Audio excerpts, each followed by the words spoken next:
What is the most bizarre thing you caught yourself doing after your brain's autopilot misfired? 1. I picked up my toothbrush to brush my teeth, but I also had the urge to pee, so I obviously tossed my toothbrush into the toilet. 2. I took the metro home then realized I drove to work. That was a long night. 3. Cup of coffee in left hand, phone in the right hand. Go to my room, take a sip of my phone and throw coffee on the bed.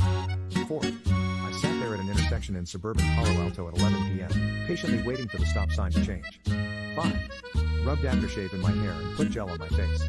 The worst part was that after I put the aftershave in my hair, I laughed at myself and thought, what was all that about? And then added the hair gel to my skin. 6.